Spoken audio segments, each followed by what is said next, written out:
We're joined by Kamal Moo, entertainment lawyer and author of the book, The Straightforward Guide to the Music Biz. An entertainment lawyer breaks down the industry. Kamal represents a variety of musicians and labels, including megastar Janet Jackson. Part 1. Are you a creative or entrepreneur who's sick of all the red tape? Sick of gatekeepers and powerful digital media platforms that cater to celebrities and people with deep pockets? I mean, you got talent, you got skills, but you can't seem to break through. It's time to destroy. The podcast helping entrepreneurs and creators conquer the barriers between them and the people. What's up, everyone? I'm your host, Christopher Grant Sr. Thank you so much for listening to Destroy. Now, I know there are a million things you could be doing right now, but you took time out of your busy day to listen to me. So sit back, relax, and open your ears and enjoy the Uneven Playing Field series. Destroy Digital Media Platforms, the new book by Christopher Grant Sr., an insightful, eye-opening quick read that tells you why your content everywhere gets you nowhere and how to rise above the digital media clutter. Visit destroybook.com. We have a treat for you today. Today we have entertainment lawyer and author Kamal Moo. Kamal has worked with a variety of musicians and labels, including megastar and icon Janet Jackson. Welcome to Destroy, Kamal. Thanks. Thanks for having me. Appreciate it. Look, I love this book. I love that it's concise. I love that it's easy for readers to get the answers they need quickly by skimming through the various chapters. What made you decide to write this? Well, the book really came out of the fact that I have a lot of clients who come to me and ask me the same things over and over again about copyright, about, what's in a typical record contract and so forth, or they'll send me a contract and have me evaluated for them. So, the same thing has kept on coming up over and over again. And I thought, I think there's a real need for this information to be out there, just because there's a lot of people, even in the industry, who don't know a lot of this stuff. And I figured it'd be useful, and there's a demand for it. Tell my audience a little bit about your background. So I grew up in Miami. I wanted to actually be a record producer when I was in high school. And I turns out I didn't really have the talent for it. I enjoyed it, but I just didn't have the talent for it. And then as I got older, I was like, well, I still want to be in the music business. And so I looked at the business legal side of it. So then I went to USC for undergrad. I was a music industry major. And then I went to Southwestern Law School.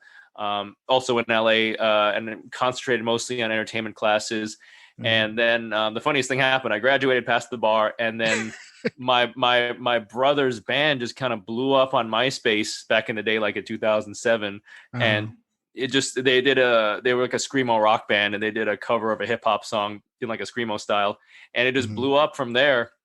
Okay. And they got offered, they were getting 50,000 plays a day. And then they got offered a record deal, and they needed a manager. So I jumped in and started managing them.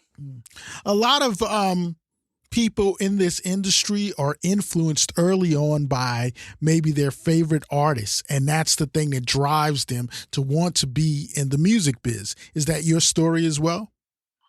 Oh, yeah, for sure. I grew up listening to a lot of Notorious B.I.G. and Tupac and a lot of reggae artists. My family's from Jamaica. I was born in Jamaica, and I grew up listening to a lot of reggae music. And I just love music. It was always on in my house when I was a kid. So I just naturally, gravitated towards it. Yeah. Now, the music industry has changed so much. It's not what it used to be. This is not your mom and dad's music industry. Just about anyone can upload their music to one of these digital media platforms, be it Spotify, Apple Music, Amazon, and get their music out to their friends and family as well as to the masses. So from a legal standpoint, can you tell us how the music industry has changed for the better or worse over the past 10 years? Well, I think it's interesting. From a legal standpoint, I think now, of course, you have to be a lot more mindful of, for example, tracking your songs better for airplay for plays on Spotify. So Yeah. that means when you put out music now, you have to make sure the metadata is included so you can get paid properly. Any mechanical royalties, performance royalties, things like that. So there's just a lot more outlets, of course, right now that people can consume music. Back in the day when I was growing up in the '90s, I mean, basically you just bought music on CD format, Yep. or cassette format, or you heard it on the radio, and that's basically it. Now there's so many different ways to consume music. So of course, there's a lot more opportunities out there for bootlegging and so forth. So from a legal standpoint, you just have to kind of make sure you have your stuff properly registered and it's put out properly, so people can have access to it and you're paid properly.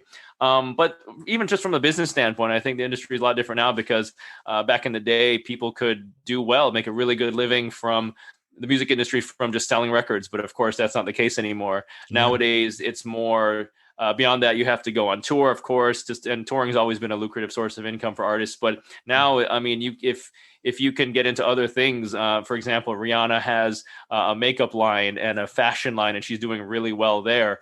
So I think that if artists can sort of build other businesses off of their music career, then that's to their benefit, basically, so they can build an empire, Right. and just really make money that way. Yeah. Yeah. With all of these changes, man, many independent and underrepresented artists will say to themselves, look, I don't need a major or an indie label to get my music out to the people. I can just buy the latest DAW, whether that be Logic or Pro Tools, and I can create, mix, and master the music myself and then upload it to Spotify, Apple Music, or Amazon. I don't need these major labels. So, is that something you would encourage independent, underrepresented artists to do? To just go it alone and bypass these major and independent labels altogether? I think that if you're going to sign a record deal, it has to make sense for you and your particular situation. Back in the day, of course, the only way you could get your music out there, meaning in any real way, is to go through a record label. But of course, now, as you mentioned, anybody can put music out there. The hard part, though, is standing out from the pack, because now Mm. you're competing with just the whole slew of people who are putting out their music, and you Yeah. have to figure out a way to stand out. So a label can help you do that, help you stand out from the pack, give you some good marketing, and just get you more exposure.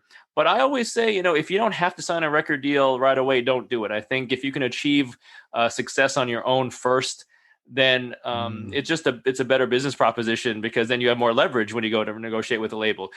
Basically, I always tell them, just build as much as you can until you just can't go any further without any help, and then think about talking to a label. There are lots of artists out there who've done everything on their own, and they've kept all the money, but then of course they're taking all the risk because they're financing the recordings.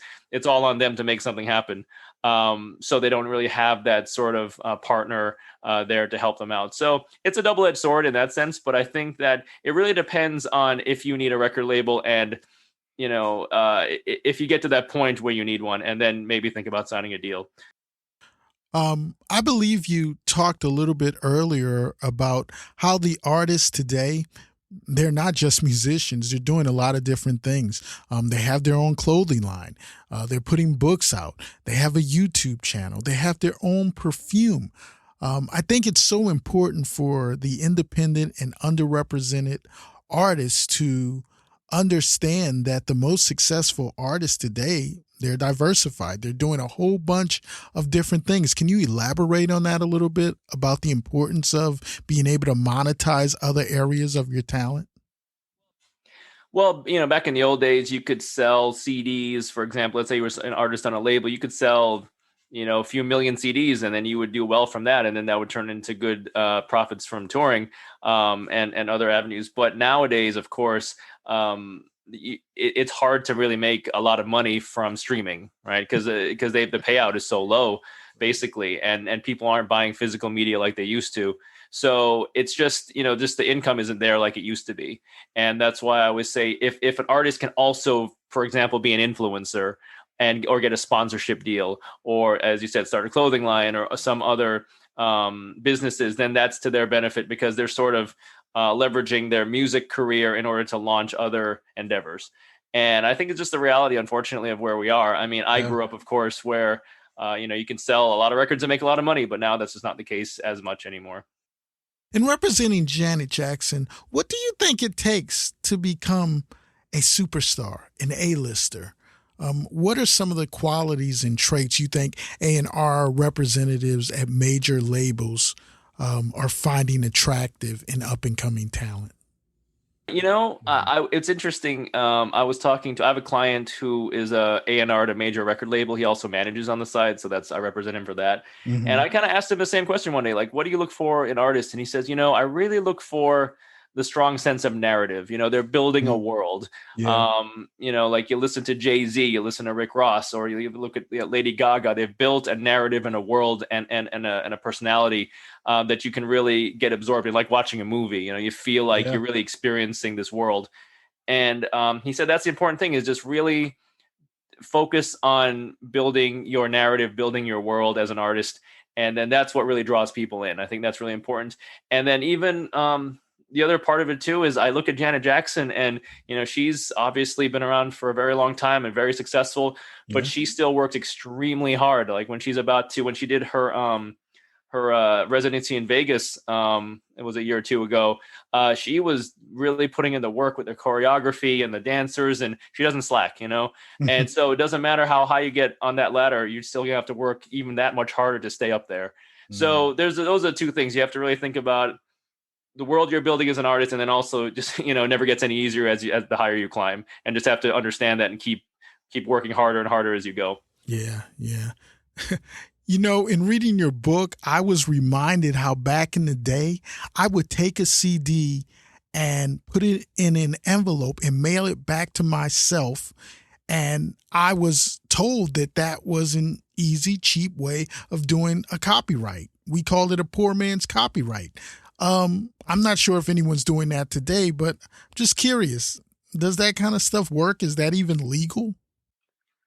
Well, so it's funny because the way the copyright law works is that you technically have a copyright in something the moment you create it. However, if you ever want to sue somebody in court, you need that actual registration with the Library of Congress. So it's like, yeah, technically you have a copyright, but to enforce it, you're going to need that registration. So I would recommend registering it, just as early as you can. Yeah, that makes sense. Talk a little bit about the pros, the performing rights organizations, and why it's so important to affiliate with one of them, and maybe share some of the differences or explain some of the differences between them. Sure, yeah. Well, basically the PROs in America, the three of them are ASCAP, BMI, and CSAC. And basically what they do is they'll go out and license venues and radio stations, and basically anywhere that broadcasts or plays music publicly, they're going to negotiate licenses with them. And so what happens is whenever a composition is played on the radio, the songwriters get paid a cut of that. Same thing if it's broadcast on television, if it's played at the Staples Center or whatever, anywhere. And there's these hundreds of thousands of licenses out there, and they collect all this money, and they have like a pot, right, like a pie, and they divide it up between the songwriters and music publishers that they represent. So it's really important that songwriters register their compositions with a PRO. You can only be a member of one PRO at a time. So you have to choose ASCAP, BMI, or CSAC. There's a newer one called GMR. And so you can only be a member of them of one at a time, and you register your compositions, and then they'll basically send you a check if your stuff ends up on the radio or TV or whatever. And that's why it's important to make sure you're properly registered. Some people, though, I find that some clients have a misconception that the PRO is just going to collect all of the money you're owed, and that's not the case. They only collect that one specific kind of royalty called a public performance royalty. So whenever a song is played publicly or broadcast, they'll collect that money and then distribute it. They don't collect record royalties. They don't grant licenses to use your music in like a film or TV show. Those are separate things. The PROs only collect this one narrow form of income. Can you explain exactly where and how the PROs get the money to pay the artist? So they'll negotiate blanket licenses. So, for example, they'll go to the Staples Center and say, "Look, Staples Center, you have concerts here. You have to pay us a blanket license that'll cover you for the next year, and then basically for that year, you can play any of the compositions that we represent. Any artist that come here can do that." Same thing with, like I said, a radio station. Hot 97 in New York. I'm sure they have those licenses in place, those blanket licenses to play those compositions. So anywhere that plays music or broadcasts music, they need to get these licenses. And that's where they collect from. Destroy. The podcast helping entrepreneurs and creators conquer the barriers between them